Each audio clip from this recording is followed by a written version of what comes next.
The morning mist clung to the cotton fields of Jefferson County, Alabama, like a burial shroud. It was March 15, 1850, and the Ellison plantation stretched endlessly toward the horizon, a monument to wealth built on human suffering. In the grand mansion at its heart, 16-year-old Sarah Ellison was celebrating her birthday. By sunset, she would be dead. Between 1850 and 1867, 7 daughters of the Ellison family celebrated their 16th birthday. None lived to see their 17th. This wasn't coincidence. This wasn't disease. This wasn't accident. This was something far worse. Marcus Ellison was one of Alabama's most powerful men. He owned 3,000 acres, 200 enslaved souls, and wielded influence that reached the state capital. But wealth and power hadn't given him the one thing he desperately wanted: a male heir. Instead, God had cursed him with daughters. 7 beautiful, intelligent daughters who would never carry on the Ellison name. So Marcus decided to solve this problem himself. What happened on those birthday nights defied every law of nature and humanity. The official records speak of sudden illnesses, tragic accidents, and grieving parents. But the truth tells a different story entirely. Tonight, you'll discover what really happened in the shadow of those cotton fields. You'll learn about the basement room that renovation workers found in 1923, sealed shut for 70 years. You'll hear the testimonies of enslaved witnesses that authorities refused to believe. And you'll understand how one man's obsession with male heirs turned a family celebration into a recurring nightmare that lasted 17 years. This is the story of the Ellison daughters, 7 young women whose only crime was being born female in a house where their father had already decided their fate. What you're about to learn will change everything you think you know about the antebellum South, about family loyalty, and about how far a man will go to get what he believes he deserves. The truth about the Ellison family has been buried for over a century and a half. But the dead don't stay silent forever. Marcus Ellison arrived in Jefferson County, Alabama in 1829 with nothing but ambition and a borrowed wagon. By 1840, he had built an empire that would make him one of the wealthiest men in the state. The Ellison plantation sprawled across 3,000 acres of prime cotton land. 200 enslaved people worked his fields from dawn until dusk, generating profits that most men could only dream of. But Marcus wasn't satisfied with mere wealth, he wanted power. He cultivated relationships with state legislators, judges, and governors. His donations funded political campaigns. His influence reached the Alabama State House and beyond. When Marcus Ellison spoke, politicians listened. When he made requests, they were granted without question. The mansion he built reflected his status. 3 stories of pristine white columns and grand balconies overlooked the cotton fields like a temple to Southern aristocracy. Imported marble lined the floors. Crystal chandeliers hung from hand-painted ceilings. Every detail proclaimed one message: Marcus Ellison had arrived. But all of this success meant nothing without a legacy to pass it on to. Marcus had married Eleanor Whitfield in 1833, the daughter of a prominent mobile banking family. The match was perfect, her family's social connections combined with his growing wealth. Their first child was expected in 1834, and Marcus was certain it would be the son who would carry the Ellison name into the next generation.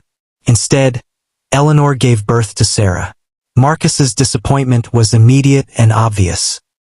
Servants whispered about his reaction when the midwife announced the baby was female. He didn't speak to Eleanor for a week. He refused to hold the child for months. But Marcus was patient. There would be other pregnancies, other chances for a son. Eleanor gave birth again in 1836. Another daughter, Mary. Then came 2 stillborn boys in 1838 and 1840. Another daughter, Margaret, arrived in 1841. More stillbirths followed, always boys, always dead before they drew breath. By 1845, Marcus had begun to believe he was cursed. Every male child died. Every female child lived. It was as if God himself was mocking Marcus's desire for an heir. The servants noticed the change in their master's behavior. Where he had once been stern but fair, he became unpredictable and cruel. He would spend hours staring at his daughters during dinner, his face a mask of barely controlled rage. When they spoke, He would silence them with a look. When they laughed, he would leave the room. Sarah, the eldest, bore the brunt of his resentment. She was intelligent, curious, and headstrong. Everything Marcus despised in a daughter. She asked questions he didn't want to answer. She challenged his authority in ways that reminded him daily of his failure to produce a son. Mary, 2 years younger, learned quickly to make herself invisible. She spoke only when spoken to, moved quietly through the house, and watched her father with the wariness of a prey animal sensing a predator. The enslaved people who worked in the house began to notice disturbing changes. Marcus would follow his daughters through the mansion, watching their every move. He installed locks on their bedroom doors, locks that could only be opened from the outside. He hired tutors but forbade them from teaching the girls to read maps or anything about the world beyond the plantation. Eleanor saw what was happening but remained silent. She had learned through bitter experience that questioning Marcus only brought punishment. After losing so many sons, she had retreated into herself, finding solace in laudanum and prayer. By 1849, as Sarah approached her 16th birthday, the atmosphere in the Ellison mansion had become suffocating. The servants avoided the family quarters whenever possible. Visitors commented on the strange tension that seemed to hang over the house like a storm cloud. Marcus had begun making preparations for something. He spent long hours in his study, writing letters and making arrangements that he shared with no one. He had meetings with men who arrived after dark and left before dawn. And he had begun construction on a new room in the mansion's basement, a room that no one else was allowed to enter. Sarah's 16th birthday was approaching, and Marcus Ellison had finally decided what to do about his problem with daughters. The Ellison family kept these dark secrets buried for over 170 years. March 15, 1850. Sarah Ellison's 16th birthday arrived with all the grandeur befitting the daughter of Alabama's cotton aristocracy. Marcus spared no expense. The mansion blazed with candlelight from every window. Carriages lined the circular drive as Jefferson County's elite arrived in their finest attire. The dining room table groaned under the weight of roasted meats, imported delicacies, and a 3-tiered cake decorated with sugar roses. Sarah wore a gown of midnight blue silk that had been ordered from New Orleans months in advance. Her dark hair was arranged in elaborate curls adorned with pearls. She looked radiant, beautiful, and completely unaware that this would be her last night alive. The celebration lasted until nearly midnight. Guests danced in the ballroom while Marcus played the role of the proud father, toasting his daughter's transition to womanhood. But those who knew him well noticed something strange in his behavior. He never left Sarah's side. He watched her every movement with an intensity that made several guests uncomfortable. At precisely 11:30, Marcus announced that the festivities were over. Guests were politely but firmly encouraged to depart. Sarah was escorted to her room by her father himself, something that had never happened before. The next morning, the house erupted in screams. Eleanor's shriek echoed through the mansion as she discovered Sarah's lifeless body. The girl lay peacefully in her bed, still wearing her blue silk gown, her face pale but unmarked by any sign of struggle or disease. Dr. Jonathan Whitmore arrived within the hour. His examination was brief and, according to several witnesses, strangely superficial. He pronounced the cause of death as typhoid fever, a sudden onset that had claimed the girl's life in mere hours. But the enslaved servants who prepared Sarah's body for burial whispered among themselves. There were no fever blisters, no signs of the violent illness that typhoid brought. Sarah looked as if she had simply fallen asleep and never awakened. Moses, the plantation's head butler, later testified that he had seen Marcus leaving Sarah's room in the early hours of the morning, carrying a small vial that he quickly concealed when he noticed he was being observed. The funeral was a grand affair. Sarah was buried in the family cemetery beneath a marble headstone that proclaimed her a beloved daughter taken too soon by God's mysterious will. Marcus wept convincingly at the graveside. Eleanor collapsed from grief and had to be supported by 2 relatives. But the whispers had already begun. 2 years later, the pattern repeated with chilling precision. Mary's 16th birthday celebration on April 2, 1852, was nearly identical to Sarah's. The same elaborate preparations, the same distinguished guests, the same midnight departure of visitors, and the same devastating discovery the following morning. This time, Dr. Whitmore claimed consumption had taken the girl. Another sudden onset, another peaceful death in her sleep, another burial beneath imported marble. But Mary's death raised more questions than Sarah's. Consumption was a wasting disease that took months or years to kill. Mary had shown no symptoms the night before. She had danced, laughed, and chatted with guests until her father escorted her to her room. The enslaved woman who had served as Mary's lady's maid, a woman named Patience, told other servants that she had heard muffled sounds from Mary's room around 3 in the morning. When she tried to investigate, she found the door locked from the outside, something that had never happened before Sarah's birthday. Dr. Whitmore's medical reports, discovered decades later in his estate papers, contained troubling inconsistencies. His private notes described findings that contradicted his official cause of death. He wrote of unusual discoloration around the mouth and suspicious rigidity inconsistent with natural death, observations that never made it into his public records. By 1853, the townspeople of Jefferson County had begun to talk openly about the Ellison curse. 2 daughters, both dead on the morning after their 16th birthdays, both claimed by different diseases that shared the same impossible timeline. But no one dared investigate Marcus Ellison directly. His political connections were too powerful. His economic influence was too vast. He owned the bank that held most farmers' mortgages. He controlled the cotton gin that processed their crops. He had judges and sheriffs in his pocket.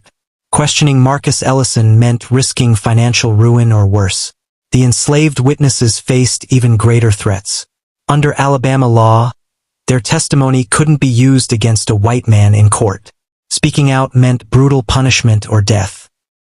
Marcus had already demonstrated his willingness to silence those who knew too much by selling several house servants to brutal plantation owners in Mississippi after Sarah's death. But Margaret Ellison had been watching. She had seen the pattern. And as her own 16th birthday approached in 1854, she decided to break it. Margaret had been secretly corresponding with her Aunt Catherine in Mobile, Eleanor's sister who had always questioned the family's version of events.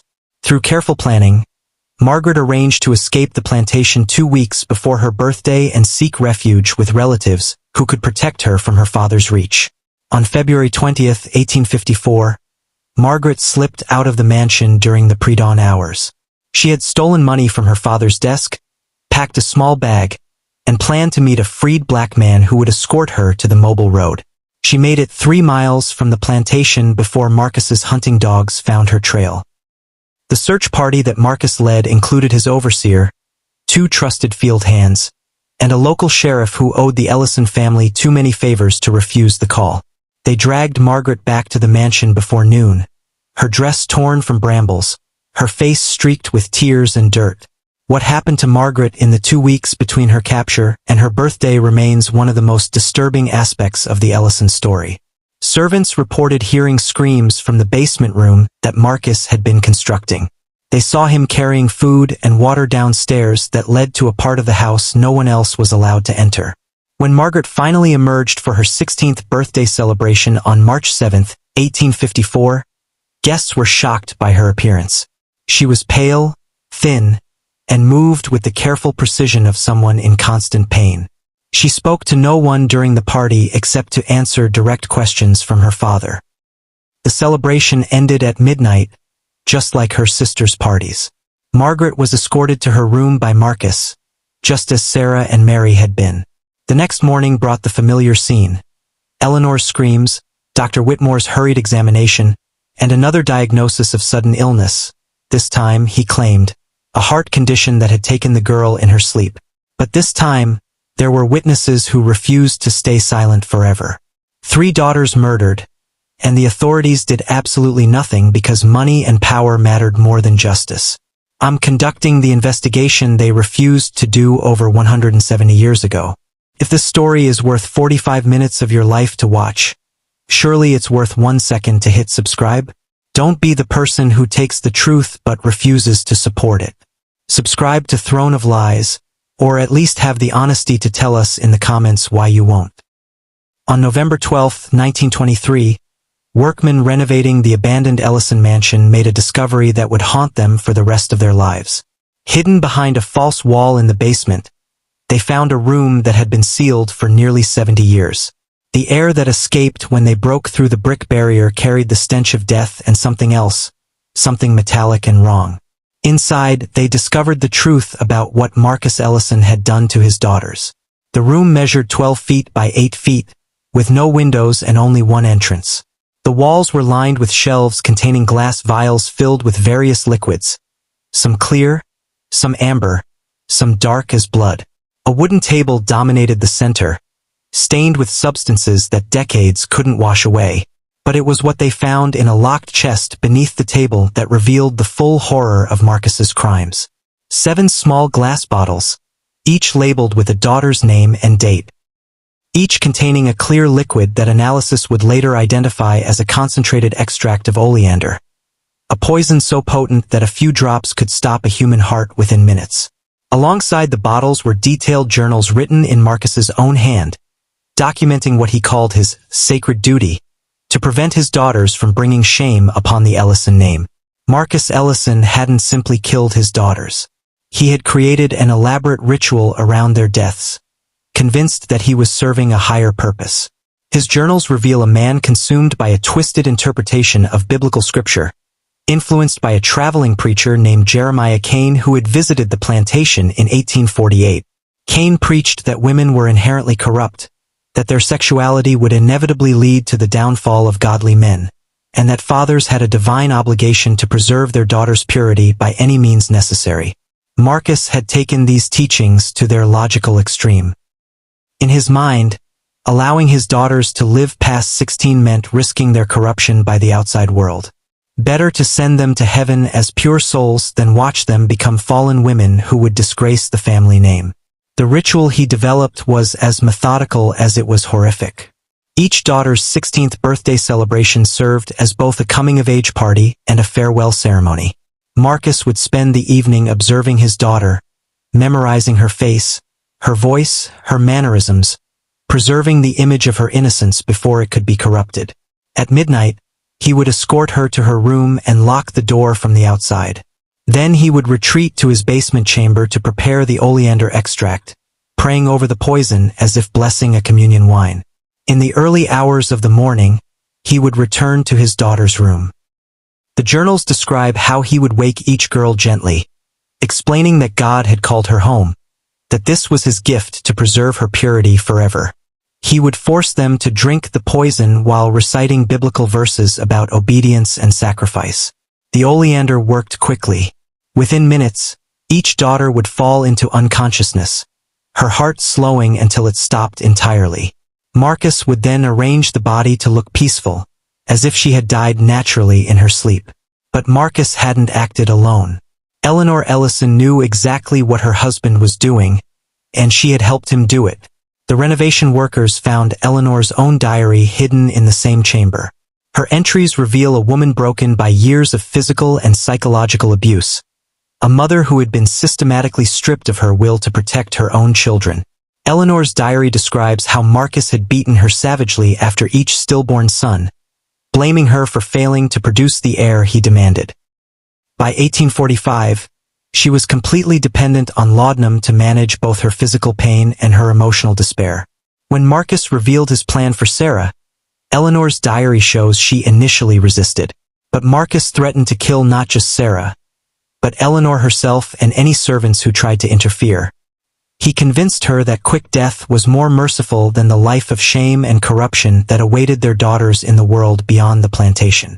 Eleanor's role was to provide alibis and maintain the cover story. She would discover each daughter's body and react with what appeared to be genuine grief. She would comfort visitors and accept condolences while knowing she had helped murder her own children. The laudanum helped her perform this horrific charade. By 1854, she was consuming enough opium to kill most people, living in a haze that made the nightmare of her existence bearable. But the most damning evidence came from the enslaved people who had witnessed everything. After the Civil War ended, Union officials conducted interviews with former slaves throughout Alabama. Among these testimonies, buried in military archives, are detailed accounts from 3 women who had worked in the Ellison house. Patience, who served as the daughter's lady's maid. Ruth, who cleaned the family quarters, and Mercy, who had tried desperately to save Margaret. Patience testified that she had seen Marcus carrying his daughters from their rooms on multiple occasions, the girls appearing unconscious or drugged. She described finding strange stains on their nightgowns the morning after each death, stains that smelled of bitter almonds, the telltale scent of oleander poisoning. Ruth provided even more damaging testimony. She had discovered the basement room by accident in 1853 and seen Marcus conducting what she described as devil worship over bottles of poison. When she tried to warn Mary, Marcus caught her and threatened to sell her children to a slave trader in Mississippi if she ever spoke of what she had seen. But it was Mercy's testimony that provided the most heartbreaking details. Mercy had been Margaret's nursemaid since birth and loved the girl like her own daughter. When she realized what Marcus planned to do, she attempted to help Margaret escape the plantation. She had arranged for her own husband, a freed black man, to meet Margaret on the road to Mobile. When Marcus's hunting party dragged Margaret back to the mansion, Mercy begged Eleanor to send the girl away, to any relative who would take her. She even offered to claim that Margaret had died of illness if the family would secretly allow her to flee. Marcus's response was to have Mercy beaten unconscious, and then forced to watch as he carried Margaret to the basement room for 2 weeks of what he called purification, a process that broke the girl's spirit completely before her final birthday celebration. These testimonies were recorded by Union officers and filed in military archives. But when Alabama authorities were asked to investigate, they dismissed the accounts as unreliable Negro testimony and refused to pursue charges against a wealthy white family. The enslaved witnesses had risked everything to speak the truth. But in 1865 Alabama, their voices meant nothing against the word of the Southern aristocracy. Marcus Ellison's crimes would remain hidden for another 58 years, until renovation workers stumbled upon the physical evidence that no one could deny. For decades, enslaved witnesses tried to tell the truth about these murders, but no one in power would listen to them. I'm finally giving their voices the platform they deserved. If you actually value justice for the silenced and forgotten, prove it by subscribing to Throne of Lies. Elizabeth Ellison was born in 1840, which meant she had been 14 when Margaret disappeared. Old enough to understand the pattern, smart enough to plan her escape. Unlike her sisters, Elizabeth had allies. Mercy, the enslaved woman who had tried to save Margaret, had been watching Elizabeth carefully as her 16th birthday approached. She knew that Marcus would never stop, that every daughter was doomed unless someone broke the cycle. In the months leading up to Elizabeth's birthday in March 1856, Mercy began teaching her things that proper Southern ladies were never supposed to learn. How to move silently through the house at night. How to pick locks. How to identify plants that could heal and plants that could kill. Most importantly, Mercy taught Elizabeth about oleander. Elizabeth had found fragments of the plant in the garden shed and brought them to Mercy, who confirmed her worst suspicions. This was the poison that had killed her sisters. And Elizabeth decided to use her father's own weapon against him. On the night of March 10, 1856, 5 days before her 16th birthday, Elizabeth put her plan into motion. She had been observing Marcus's routine for months. Every evening at precisely 9 o'clock, he would retire to his study for brandy and cigars. The enslaved servant who brought his refreshments was always dismissed immediately, leaving Marcus alone for at least an hour. Elizabeth had convinced this servant, a young man named Samuel, to help her. Samuel had lost his own sister to Marcus's brutality, sold to a Mississippi cotton farm for trying to protect one of the Ellison daughters. He was eager for revenge. The oleander extract that Elizabeth prepared was concentrated enough to kill, but she had learned from Mercy how to modify its effects. Instead of the quick death that Marcus had given her sisters, Elizabeth's version would cause violent illness that would incapacitate her father for days. Samuel served the poison brandy at exactly 9 o'clock. Within 30 minutes, Marcus was violently ill, writhing in agony as the modified oleander attacked his system. Elizabeth had timed the dose perfectly enough to destroy his ability to carry out his ritual, not enough to kill him outright. While Marcus lay helpless in his study, Elizabeth enacted the second part of her plan. Working with Mercy and Samuel, she staged her own death. They prepared a body using straw and cloth, dressed it in Elizabeth's nightgown, and positioned it in her bed. In the darkness, with the household in chaos over Marcus's sudden illness, the deception was perfect. Eleanor, drugged senseless on laudanum, never looked closely at the corpse. Dr. Whitmore, summoned to treat both the dying daughter and the mysteriously ill father, was too overwhelmed to conduct his usual superficial examination. Elizabeth's funeral took place 3 days later, while Marcus was still too weak to leave his bed. The coffin was sealed immediately and buried in the family cemetery. No one suspected that it contained nothing but rags and cotton. By the time Marcus recovered enough to function, Elizabeth was already in New Orleans, hidden in the home of abolitionists who had been contacted through the Underground Railroad network that Mercy had quietly accessed. Elizabeth's escape sent Marcus into a rage that terrified even his most loyal servants. He tore apart her room looking for clues about how she had escaped. He interrogated every enslaved person on the plantation with brutal violence. But Elizabeth had covered her tracks too well. The official story was that Elizabeth had died of the same mysterious illness that had claimed her sisters. But privately, Marcus knew he had been outwitted by a 16-year-old girl. His fury would soon have new targets. In 1857, Eleanor gave birth to twins, Catherine and Rebecca. For the first time in over a decade, Marcus seemed genuinely happy. 2 daughters meant 2 opportunities to complete his twisted ritual. He could perfect his methods, ensure there were no more escapes. But Catherine and Rebecca had each other, and that changed everything. Growing up as twins, they developed their own secret language, their own private world that even their parents couldn't penetrate. They communicated through glances, gestures, and coded phrases that no adult could interpret. As their 16th birthday approached in October 1859, they devised a plan that would save one of them while honoring the memory of their murdered sisters. The twins had discovered Marcus's basement chamber years earlier, having followed him during one of his ritual preparations. They knew exactly what fate awaited them, but they also knew something their father didn't. They were virtually identical in appearance, so similar that even their mother sometimes confused them. Catherine, the elder twin by 20 minutes, made the decision that would define both their lives. On the night before their birthday, Catherine drugged Rebecca's evening tea with herbs that Mercy had secretly provided. While Rebecca slept deeply, Catherine cut her own hair to match her sister's shorter style and switched their nightgowns. When Marcus came for Catherine at midnight, he found Rebecca instead, though he never realized the switch. Rebecca died believing she was saving her sister, just as Catherine had intended.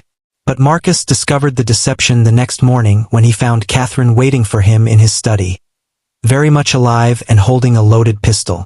Catherine's confrontation with her father lasted 3 hours. She forced him to confess to every murder, to explain his twisted justification, to detail exactly how he had killed her sisters. She made him write it all down in his own hand, creating the confession that would eventually expose his crimes. Then Catherine did something that Marcus never expected. She forgave him. Not because she believed he deserved forgiveness, but because she had a larger plan. Catherine would live to tell the story. She would survive to seek justice. And she would make sure that Rebecca's sacrifice meant something.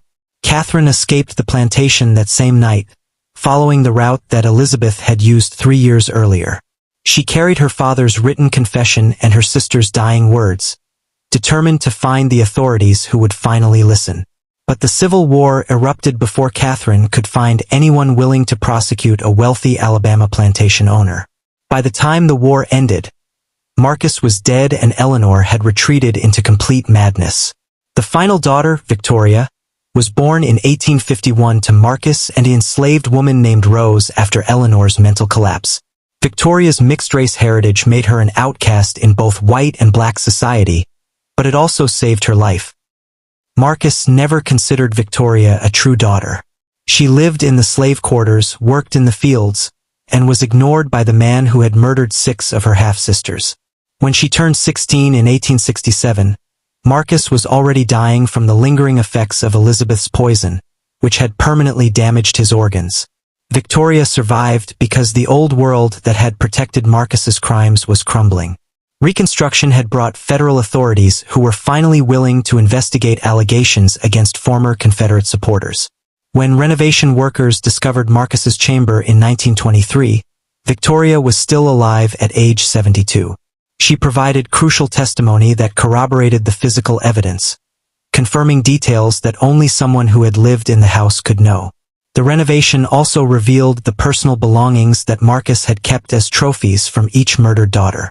Sarah's blue silk birthday dress, still stained with poison. Mary's favorite book of poetry, its pages marked with her father's notes about her corruption. Margaret's letters to her aunt in Mobile never sent. Rebecca's hair ribbon, cut from her head after death. Each item told the story of a life ended before it could truly begin. A young woman who had been murdered by the man sworn to protect her. The workers found one more thing in that chamber. A letter addressed to whoever finds this room. Written in Catherine's hand and hidden beneath the loose floorboards. The letter contained Rebecca's final words, spoken to Catherine in their secret twin language as she died. Tell them we were here. Tell them we mattered. Tell them our father lied. Elizabeth and Catherine Ellison risked everything to expose their family's evil and seek justice for their murdered sisters. The truth about the Ellison murders should have come to light in 1854, after Margaret's death. 3 daughters dead under identical circumstances, all on the morning after their 16th birthdays. Any competent investigation would have exposed Marcus within days. But Marcus Ellison owned the very people responsible for investigating him. Sheriff William Coleman owed his position to Marcus's political influence and his continued employment to Marcus's financial support.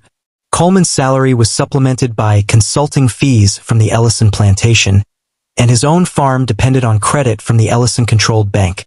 When concerned citizens approached Coleman about the suspicious deaths, he dismissed their concerns with practiced ease. Tragic coincidences, he called them. The Lord works in mysterious ways. He refused to examine the bodies, question witnesses, or investigate the basement room that several servants had mentioned in whispered conversations. Coleman wasn't just corrupt, he was complicit. His own records, discovered in the 1970s, show that he was present at Margaret's funeral, and had privately discussed the family's unfortunate luck with Marcus afterward. He knew exactly what was happening and actively participated in covering it up. Dr. Jonathan Whitmore was equally compromised. His medical practice depended entirely on wealthy plantation families, and the Ellisons were his most generous patrons. Marcus paid him double his usual fees for each death certificate and provided him with a steady supply of laudanum for his own growing addiction. Whitmore's personal journals reveal the full extent of his corruption. He admits to falsifying causes of death, destroying physical evidence, and lying to grieving relatives. In one particularly damning entry from 1855, he writes, "The Ellison arrangements have made me wealthy, but they have also made me a monster. I know what Marcus does to those girls, yet I continue to provide him with the medical cover he requires. Even the church failed the Ellison daughters." Reverend Samuel Morrison of the Jefferson County Methodist Church had heard the rumors about the family's curse, but chose to ignore them. Marcus was the church's largest financial contributor, funding everything from roof repairs to missionary work. Morrison couldn't afford to lose that support, literally or figuratively. When approached by concerned parishioners about the mysterious deaths, Morrison preached about accepting God's will and not questioning his mysterious ways. He conducted each daughter's funeral service with apparent solemnity, while privately counting the generous donations that Marcus made in each girl's memory. This web of corruption extended throughout Jefferson County's power structure. Judges, politicians, business leaders, all had financial or political reasons to protect Marcus Ellison from scrutiny. In antebellum Alabama, wealth didn't just buy influence, it bought silence. But the Civil War shattered this protective network. When Union forces occupied Jefferson County in 1864, they brought with them a different kind of justice system. Federal investigators weren't beholden to local power structures. They didn't owe their positions to plantation owners or depend on their financial support. More importantly, they were willing to listen to enslaved witnesses. Captain James Morrison of the 15th Michigan Infantry was assigned to investigate reports of atrocities committed by Confederate sympathizers. Among the testimonies he collected were detailed accounts from former Ellison slaves about the mysterious deaths of Marcus's daughters. Patience, Ruth, and Mercy finally found authorities who would take their statements seriously. For the first time, their eyewitness accounts were recorded in official documents and treated as credible evidence rather than dismissed as Negro gossip. Captain Morrison's report, filed with Union headquarters in Montgomery, recommended immediate arrest and prosecution of Marcus Ellison for multiple counts of murder. But by the time federal marshals arrived at the plantation in early 1865, Marcus was already dying. The accumulated effects of Elizabeth's poisoning had destroyed his liver and kidneys. Years of consuming alcohol mixed with traces of oleander had created a slow, agonizing death that mirrored what he had inflicted on his daughters. Marcus spent his final months writhing in pain, hallucinating conversations with his dead children, and begging for forgiveness that would never come. He died on March 15, 1865, exactly 15 years after Sarah's murder. Eleanor survived her husband by only 3 months. Her final confession, given to a Union chaplain just days before her death, provided the last piece of evidence needed to confirm Marcus's guilt. Eleanor's deathbed statement detailed every aspect of the murders. She described the basement ritual chamber, the oleander poison, the forced participation in covering up the crimes. She named the corrupt officials who had helped Marcus escape justice and revealed the locations of hidden documents that would further incriminate her husband. But Eleanor's confession came too late for legal justice. With Marcus dead and the primary witness dying, federal prosecutors faced a practical problem. Reconstruction politics were already proving complicated enough without pursuing expensive trials against dead Confederate plantation owners. Resources were needed for more immediate concerns: rebuilding infrastructure, managing freed slaves, and dealing with ongoing Confederate resistance. The decision was made to quietly close the Ellison case without filing formal charges. Eleanor's confession was sealed in military archives. The enslaved witnesses were relocated to other states. The physical evidence was ignored. Most damning of all, local officials began systematically erasing the Ellison name from public records. Death certificates were altered to remove any mention of suspicious circumstances. Property records were modified to obscure the family's wealth and influence. Even grave markers in the family cemetery were changed, removing dates and details that might raise questions about the pattern of deaths. By 1870, the official history of Jefferson County had been sanitized. The Ellison murders became another casualty of Reconstruction politics, buried beneath the urgent need to move forward rather than dwell on past atrocities. The case remained closed for over a century.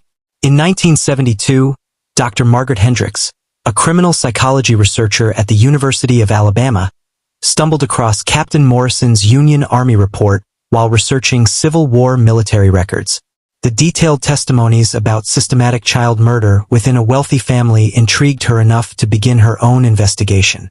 Dr. Hendricks spent 3 years tracking down descendants of the enslaved witnesses, locating sealed military archives, and eventually discovering the basement chamber that had been walled up since 1923. Her research culminated in the first comprehensive study of what she termed the most extensively documented case of serial familicide in American history. Modern forensic analysis of the evidence supported every detail of the enslaved witnesses' testimonies. DNA testing of remains found in unmarked graves confirmed that at least 4 young women had been buried on the Ellison property between 1850 and 1860. Toxicology tests on preserved tissue samples revealed traces of oleander poisoning consistent with the murder weapon described in Marcus's journals. Dr. Hendricks's psychological profile of Marcus Ellison became a foundational study in understanding how religious extremism, patriarchal authority, and unchecked power can create family killers. Her work influenced modern protocols for investigating suspicious deaths within families and helped train law enforcement officers to recognize patterns of domestic abuse that might escalate to murder.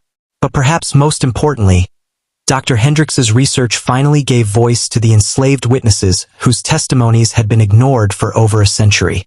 Their names, Patience, Ruth, and Mercy, were added to historical records as the true heroes of this story, the women who had risked everything to speak truth to power.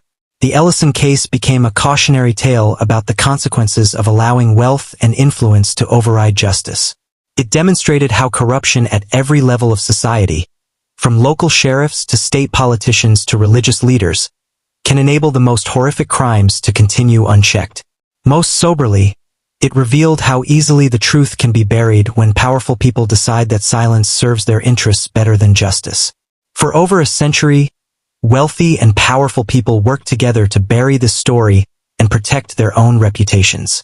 I'm digging up their cover-up to honor the victims they tried to erase from history. If you won't subscribe to support justice for these 7 forgotten daughters, at least have the courage to tell us in the comments what you value more than the truth. I genuinely want to understand. After learning about corruption, murder, and systematic cover-ups, what exactly stops you from hitting that subscribe button? What's more important to you than supporting the voices that expose these buried crimes? The Ellison murders didn't happen in a vacuum. They were the inevitable result of a system designed to protect powerful men from the consequences of their actions, no matter how monstrous. Marcus Ellison could murder 7 daughters because wealth had made him untouchable. His money bought silence from law enforcement, complicity from medical professionals, and blind eyes from religious leaders. His social status transformed witnesses into conspirators and victims into statistics. This wasn't an anomaly, it was the system working exactly as intended. Isolated communities have always been perfect breeding grounds for family violence. When economic survival depends on the goodwill of a single powerful family, reporting abuse becomes economic suicide. When law enforcement answers to the same people they're supposed to investigate, justice becomes impossible. The Ellison plantation was its own kingdom, with Marcus as absolute ruler. His word was law, his violence was justified, and his crimes were covered up by a network of people who profited from his protection. The enslaved witnesses had no legal standing to testify against him. The white witnesses had too much to lose by speaking out. This dynamic created the perfect environment for escalating abuse. Marcus's control over his daughters wasn't challenged because no one had the power or incentive to challenge it. His twisted religious justifications weren't questioned because they served the interests of a patriarchal society that viewed women as property. The result was 7 young women who died because their father valued his reputation more than their lives. But the Ellison case wasn't unique in American history. Throughout the 19th and early 20th centuries, similar patterns emerged wherever wealth and isolation combined to create unchecked authority. The Bender family in Kansas, who murdered travelers for decades while local authorities looked the other way. The Staffelbach family in Illinois, where multiple generations of children disappeared under suspicious circumstances. The Hinterkaifeck murders in Germany, where an entire family was killed to protect a patriarch's secrets. Each case followed the same template. Powerful families using their influence to commit crimes while authorities either ignored the evidence or actively participated in cover-ups. These historical cases reveal uncomfortable truths about how power operates. Wealth doesn't just buy luxury, it buys immunity. Social status doesn't just provide privilege, it provides protection from consequences. And when these advantages combine with geographic isolation and systemic corruption, they create environments where the most horrific crimes can continue for years or decades. Modern America hasn't eliminated these dynamics. It has simply made them more sophisticated. Today's equivalent of the Ellison plantation might be a tech billionaire's compound in Silicon Valley, a political dynasty's estate in Virginia, or a religious leader's isolated community in Utah. The methods of control have evolved, but the underlying pattern remains the same. Wealth plus isolation plus unchecked authority equals potential for systematic abuse. The importance of the Ellison case lies not just in seeking justice for 7 murdered girls, but in understanding how such crimes become possible in the first place. When we fail to believe victims because their abusers are respected community members, we recreate the system that protected Marcus Ellison. When we dismiss testimony because it comes from people with less social status, we perpetuate the silence that enabled his crimes. When we prioritize institutional reputation over individual suffering, we become complicit in the very dynamics that made the Ellison murders possible. Historical justice matters because patterns repeat themselves. The same social structures that protected Marcus Ellison continue to protect abusers today. The same economic pressures that silenced his victims continue to silence victims now. The same institutional corruption that covered up his crimes continues to cover up crimes in our own time. Understanding how the Ellison case was buried for over a century helps us recognize how similar cover-ups operate in the present. It reveals the mechanisms by which powerful families escape accountability and shows us where to look for the truth that official narratives try to hide. Most importantly, it reminds us that justice delayed is not always justice denied. If we're willing to keep digging for the truth, no matter how long it takes to find it, the 7 Ellison daughters deserve to be remembered not just as victims, but as warnings. Their deaths were preventable. Their murders were covered up. But their stories, finally told, can help us recognize and prevent similar tragedies from happening again. The price of forgetting history is being doomed to repeat it. The price of remembering it is the responsibility to do better. 7 young women should have lived to see their 17th birthdays. They should have fallen in love, married, raised children, grown old surrounded by grandchildren who never got to exist. Instead, they became footnotes in their father's twisted obsession with control. Sarah, who loved poetry and asked too many questions. Mary, who tried to make herself invisible but couldn't hide from her father's rage. Margaret, who fought back and paid the ultimate price. Elizabeth, who outsmarted a killer and lived to tell the truth. Catherine and Rebecca, twins who sacrificed everything for each other. Victoria, who survived because the old world that protected monsters finally crumbled. Their names were nearly erased from history. Their stories were buried beneath layers of corruption, wealth, and institutional silence. For over 170 years, Marcus Ellison's crimes remained hidden, protected by the same system of power and privilege that had enabled them in the first place. But the dead don't stay silent forever. The enslaved witnesses who risked their lives to speak the truth. The Union soldiers who finally listened to their testimonies. The renovation workers who broke through the walls of deception. The researchers who refused to let the story die. Each played a part in finally bringing justice to 7 murdered girls. The Ellison case forces us to confront an uncomfortable reality.